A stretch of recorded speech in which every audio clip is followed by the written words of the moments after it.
सुशीला के घर में एक छोटे से लड्डू गोपाल थे और वो उनके लिए रोज मक्खन बनाया करती। जहाँ सुशीला को मक्खन बनाना अच्छा लगता था, वहीं उसकी बहू माया को मक्खन खाना बहुत पसंद था। एक दिन सुशीला मक्खन बनाने के लिए बैठती है और अपनी बहू को आवाज लगाकर बोलती है, अरे बहू सुन तो जरा। हाँ माँ जी बोलिए, क्या हुआ? अंदर हांडी में मलाई रखी होगी, मुझे लाकर दे दे, मक्खन बना देती हूँ। जी माँ जी अभी लाई, थोड़ा सा वेट करो, अभी आती हूँ। माया कुछ देर बाद हांडी भरकर मलाई लेकर आती है और अपनी सास को देते हुए कहती है, ये लीजिए माँ जी। इधर रख दे और जाकर अपना काम कर ले, मैं जब तक मक्खन निकाल देती हूँ। माँ जी अगर आप ये लड्डू के लिए बना रही हो तो थोड़ा घर के लिए भी बना लेना, घर में भी मक्खन खत्म हो गया है। खत्म तो होना ही था, जब तक फ्रिज में मक्खन रहेगा तब तक तुझे चैन कहाँ होता है। वाह माँ जी, आप बोल तो ऐसी रही हैं जैसे सारे मक्खन मैं अकेले ही खा जाती हूँ। घर में जब भी पराठे बनते हैं ना तो उनमें मक्खन ही लगाना पड़ता है, और आप जब बना रही हो तो थोड़ा ज्यादा बना लोगे तो क्या हो जाएगा। ठीक है बना दूंगी, अब यहाँ खड़ी मत रह। माया सुशीला के बोलने पर वहाँ से निकल जाती है और अपने कामों में लग जाती है। दिन निकलते जाते हैं। जब जब सुशीला मक्खन बनाकर रखती, तब तब माया उसको किसी न किसी चीज में मिलाकर खा जाया करती। एक दिन सुशीला के घर पर उसकी पड़ोसन मालती आती है और बाहर हॉल में माया बैठकर मालती को आता देखकर कटोरी छुपाते हुए कहती है, अबे यार ये कहाँ से आ गई अब? अगर इन्होंने मुझे मक्खन खाते हुए देख लिया तो माँ को जाकर बोल देगी, चुगलखोर औरत। बहू तेरी सास कहाँ है? मुझे उससे कुछ बात करनी है, जरा अपनी सास को बुला दे। इसने मुझे मक्खन खाते देख तो नहीं लिया ना? आज तो मैं गई, आज तो पक्का गई। लगता है इन्होंने मुझे देख लिया, इसीलिए वो सास को बुलाने के लिए कह रही है। क्या हो गया? खुद से क्या बातें कर रही है तू? अपनी सास को बुला ना। वो कुछ नहीं मालती आंटी, माँ जी ना घर पर नहीं है, वो शीला आंटी के घर गई है किसी काम से। जब तक आप उनका इंतजार कीजिए। अरे नहीं, इतना वक्त नहीं है मेरे पास, मुझे थोड़ा सा मक्खन चाहिए था। मेरे घर पर मेरा नाती आया है, वो ब्रेड के साथ मक्खन खाता है, इसीलिए तेरे घर मक्खन लेने आई हूँ, थोड़ा सा दे देना। वो बात ऐसी आंटी जी, आप थोड़ी सी लेट हो गई। थोड़ी देर पहले आती तो शायद मैं आपको मक्खन दे देती, लेकिन अब तो खत्म हो गया। आप कहीं और से ले आइए। ठीक है, नहीं देना तो साफ बोल दे, खाली कटोरी दिखाने का क्या मतलब है? इतना बोलकर मालती घर जाने लगती है। तभी रास्ते में उसकी मुलाकात सुशीला से होती है। मालती सुशीला के पास जाकर बोलती है, सुशीला तेरी बहू बच्ची है क्या? क्या कर दिया मेरी बहू ने? तू क्यों इतना भड़क रही है? मैं तेरे घर मक्खन लेने गई तो उसने खाली कटोरी दिखाकर मना कर दिया।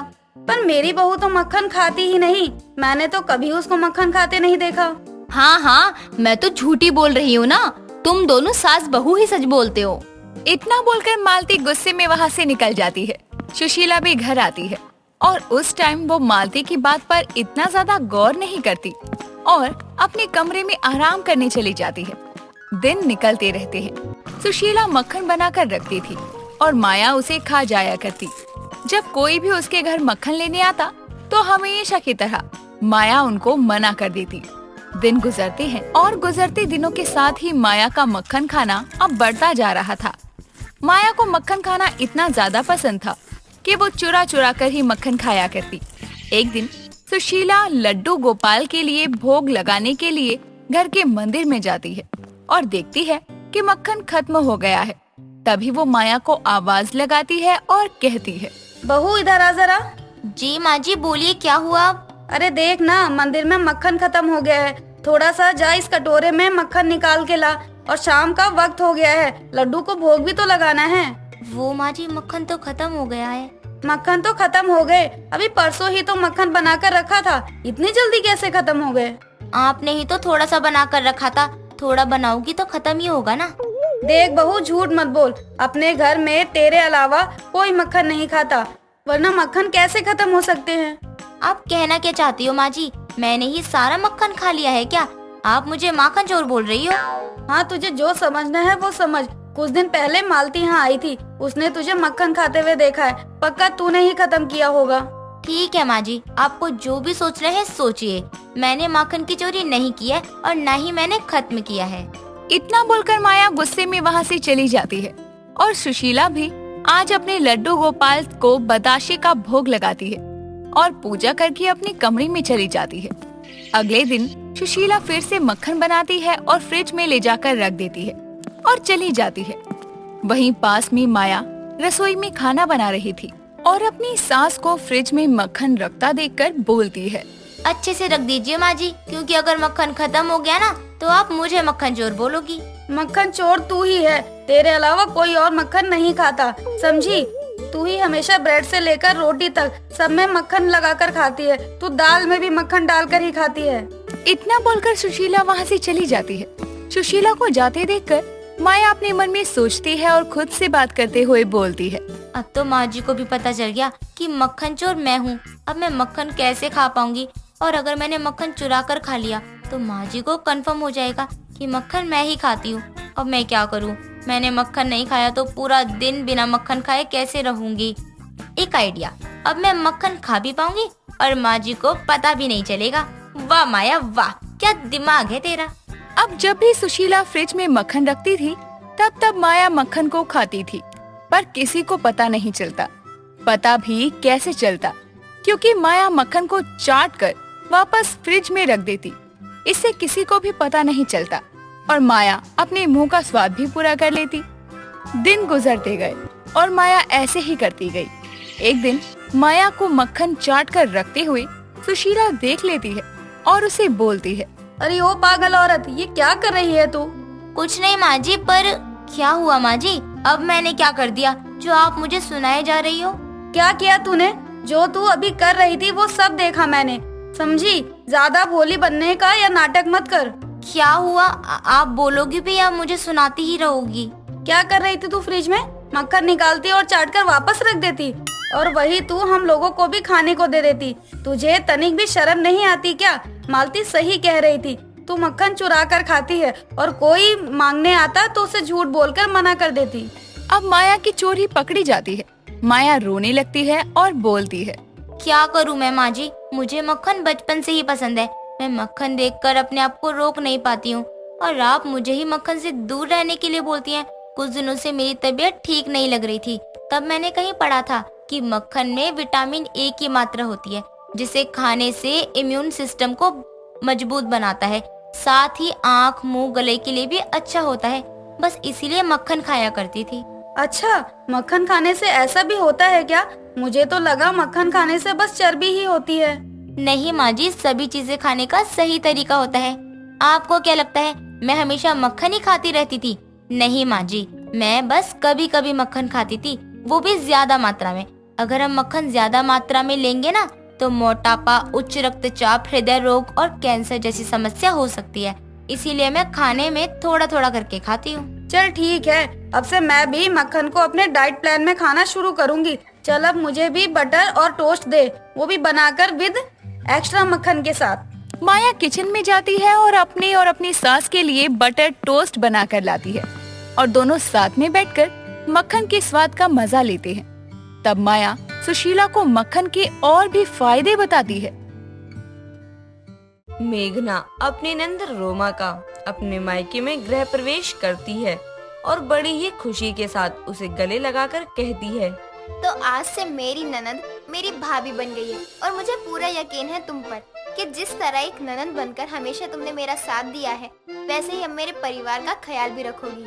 बिल्कुल भाभी, जरूर रखूंगी। आज आपने मुझे मेरी जिंदगी की सबसे बड़ी खुशी दी है। आप दुनिया की बेस्ट भाभी हो। मेघना की शादी अनूप नाम के एक बहुत ही अच्छे लड़के से हो रही थी। सभी रस्मों रिवाजों को पूरा करने के बाद मेघना की विदाई का समय आता है और वो जोर जोर से रोते हुए सभी से गले मिल रही थी। तभी वो अपनी माँ को गले मिलकर कहती है, माँ देखा, मेरी शादी भी हो गई, पर वो नालायक गोलू नहीं आया। उसके एग्जाम को भी अभी मेरी शादी में ही होना था। एक ही तो बहन थी, आज उसे भी विदा करने नहीं आया। आपने उसे इतनी दूर विदेश में भेज दिया, अब पता नहीं कब आएगा कब नहीं। इतना कहकर मेघना डोली वाली कार में बैठ जाती है और विदा होकर अपने ससुराल चली जाती है, जहाँ उसकी ननद रोमा उसे बहुत प्यार किया करती थी। रोमा एक बहुत ही साफ दिल और प्यारी लड़की थी। ऐसे ही एक दिन रोमा किसी से फोन पर बात कर रही होती है। अरे सच में ना, मुझे आपकी बहुत याद आ रही है। आप जब से गए हो बात भी कितना कम हो पाती है। आपको पता है ना, मैं आपके अलावा किसी को नहीं चाहती हूँ, फिर भी आप मुझे ऐसे बोलते हैं। चलो रात को बात करते हैं, आई लव यू। रोमा इतना कहकर फोन रख देती है कि तभी उसके पीछे खड़ी हुई मेघना कहती है, हाय ननन जी, इतना प्यार मुझे भी कर लो, मुझे भी अच्छा लगेगा। अरे भाभी, आप कब आई? मैं अरे अरे डरो मत रोमा, मैं किसी को कुछ नहीं कहूँगी, पर ये तो बताओ कि कौन है, कहाँ है, कैसा है? भाभी वो ये रोमा इतना बोल ही रही होती है कि तभी मेघना का फोन बजता है और वो कहती है, सॉरी रोमा, बाद में बताना, अभी मेरे भाई का फोन आया है, बड़े दिनों बाद, मैं बात कर लूँ फिर तुमसे बात करूँगी। इतना कहकर मेघना जल्दी से अपने फोन पर आ रहे अपने भाई गौतम के कॉल को उठाती है और कहती है, आ गई आप बहन की। सॉरी दीदी, जानता हूँ आप बहुत नाराज हैं, पर क्या करूँ, आप तो जानती हो ना मेरे एग्जाम थे। जानती हूँ, इसलिए कुछ नहीं कह रही हूँ, नहीं तो अभी तक फोन में घुसकर 2-4 लगा देती। जब आ जाऊंगा ना तब लगा देना दीदी। अच्छा बता कब आ रहा है? जल्दी आ रहा हूँ दीदी, कोई और भी है जो मेरा इंतजार कर रहा है। ओहो, कौन है, हमें भी बता दो। नहीं दीदी, बताना नहीं है, बस मिलवाना है। अब तो मुझे पक्का पता है कि आपको तो वो बहुत पसंद आएगी। ठीक है, जल्दी आ जा और अपना ख्याल रखना। जी दीदी, आप भी। ऐसे ही मेघना भी फोन कट करके अपने कामों में लग जाती है। वक्त गुजरता जाता है। मेघना और रोमा के बीच ननद भाभी से ज्यादा दोस्तों वाला रिश्ता बन गया था। ऐसे ही एक दिन मेघना अपने कमरे में बैठी खुद से कहती है, कितना अच्छा होता अगर गोलू और रोमा की शादी हो जाती, पर दोनों ही अपने अपने लिए किसी न किसी को चुन चुके हैं। अब ये ख्याल गलत है कि मेरी ननद मेरी भाभी बन जाए। मेघना इतना बोल ही रही होती है कि तभी वहाँ पर रोमा आ जाती है और कहती है, भाभी अपने फोन में मेरी कुछ अच्छी सी फोटो क्लिक कर दो इस सूट में प्लीज। क्यों जी, आपको उनको भेजनी है क्या? जी भाभी, उनको ही भेजनी है। हाय, अभी कर देती हूँ क्लिक। वैसे फोटो से याद आया, तुमने दिखाई नहीं फोटो अभी तक मुझे। अरे भाभी, फोन कमरे में है, चार्ज हो रहा है, मैं दिखा दूंगी। वैसे भाभी आपका भाई है कौन? शादी में तो नहीं आया था। अरे मेरा छोटा भाई है गोलू, अमेरिका में पढ़ रहा है। शादी में आ नहीं पाया क्योंकि उसके एग्जाम थे। ओह, ठीक है भाभी। चलो आओ तुम्हारी फोटो ले लूं। इतना कहकर मेघना अपने फोन में रोमा की अच्छी अच्छी फोटोज क्लिक कर देती है और रोमा वहाँ से चली जाती है। ऐसे ही एक दिन मेघना की सास हीना उसे कुछ लड़कों की फोटोज दिखाते हुए कहती है, मेघना बहू, जरा देख तो सही, अपनी रोमा के लिए कौन सा लड़का अच्छा रहेगा? मुझे तो कुछ समझ ही नहीं आ रहा है। अरे माँ जी, इसमें से कोई भी सही नहीं रहेगा क्योंकि ननन जी का दिल तो पहले ही चुरा कर ले गया है कोई। अरे बहू, क्या हुआ? तू ऐसे चुप क्यों हो गई? जैसे मैंने तुझसे तेरी शादी के लिए लड़का पसंद करने को कह दिया है। अरे नहीं नहीं माँ जी, आप ये फोटो मुझे दे दो, मैं ननन जी को दिखा दूंगी और जो उनको पसंद होगा वो खुद ही बता देंगी। ठीक है बेटा, जैसा तू कहे। इतना कहकर मेघना सभी फोटोज लेकर रोमा के पास जाती है और कहती है, रोमा, ये माँ जी ने कुछ लड़कों की तस्वीर भेजी है ताकि तुम इन सब में से किसी एक को चुन लो। पर भाभी आप तो जानती है ना कि मैं तो पहले से ही किसी और को पसंद करती हूँ। अरे तभी तो आई हूँ तुम्हारे पास। तुम जल्दी से अपने पसंद के लड़के की फोटो दे दो, उससे मैं इस फोटो में रख देती हूँ और माँ जी को कह देती हूँ कि तुमने इस लड़के को चुना है, बाकी आगे मैं खुद देख लूंगी। हाय, सच में भाभी? हाँ सच में, चलो जल्दी फोटो दो। मेघना की बात सुनकर रोमा जल्दी से अलमारी में से अपने पसंद के लड़के की फोटोज निकाल कर उसके पीछे एक निशान बना देती है और मेघना को देते हुए कहती है, लो भाभी, आप भी देख लेना और माँ को भी दिखा दो और मुझे बताना जरूर कि माँ ने क्या कहा। वैसे फिर मैं खुलकर सब कुछ सच कह दूंगी और वो भी आने वाले हैं, फिर उनसे मिलवा भी दूंगी। रोमा से फोटो लेकर मेघना हीना के पास जाती है और लड़के की फोटो हीना को देती है, जिसे देखकर हीना कहती है, अरे वाह, ये लड़का तो सच में बहुत बहुत अच्छा है। हाय, कितने सुंदर नैन नक्शे इसके। माँ जी मुझे भी दिखाना। इतना कहकर मेघना जैसे ही हीना के हाथ से वो फोटो लेकर देखती है तो उसकी खुशी का कोई ठिकाना नहीं रहता है, क्योंकि रोमा जिसे पसंद करती थी वो और कोई नहीं बल्कि उसका भाई गौतम ही था। जो 2 दिन बाद इंडिया आ रहा था। ऐसे ही गौतम के इंडिया आने के बाद मेघना, हीना और रोमा को लेकर अपने मायके जाती है, जहां गौतम को देखकर रोमा के खुशी से होश उड़ जाते हैं और मेघना कहती है, हाँ जी मेरे प्यारे परिंदों, कैसा लगा एक दूसरे से मिलकर। सच कहूँ रोमा, मैं बहुत खुश हूँ कि मेरे भाई ने तुम्हें अपने लिए चुना।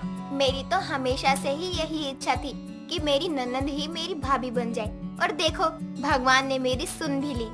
दीदी सच में आप तो बहुत अच्छी हैं। आपको पता है मैं और रोमा ना एक दूसरे से बहुत प्यार करते हैं, वो भी कॉलेज के समय से, बस कभी बता नहीं पाए। भाभी मुझे नहीं पता था कि आपका भाई गोलू ही मेरा गौतम है। आज तो मैं बहुत खुश हूँ। अरे अभी कहाँ, अभी तो और खुशियाँ बढ़नी है तुम दोनों की शादी कराकर। लो चली मैं अपने भाई की बारात लेकर। मैं तो दोनों साइड से हूँ, लड़के वाले के भी और लड़की वाले के भी। मेघना की बात सुनकर सब हंसने लगते हैं, जिसके बाद दोनों परिवार वाले आपस में बात करके रोमा और गौतम का रिश्ता पक्का कर देते हैं और कुछ ही समय बाद उन दोनों की शादी हो जाती है। मेघना अपनी नंद रोमा का अपने मायके में गृह प्रवेश करती है और बड़ी ही खुशी के साथ उसे गले लगाकर कहती है, तो आज से मेरी ननद मेरी भाभी बन गई है, और मुझे पूरा यकीन है तुम पर कि जिस तरह एक ननद बनकर हमेशा तुमने मेरा साथ दिया है, वैसे ही अब मेरे परिवार का ख्याल भी रखोगी। बिल्कुल भाभी, जरूर रखूंगी। आज आपने मुझे मेरी जिंदगी की सबसे बड़ी खुशी दी है। आप दुनिया की बेस्ट भाभी हैं। इस तरह मेघना की नंद उसकी भाभी बनकर अपनी भाभी के घर की सभी जिम्मेदारियों को अच्छे से निभाती है।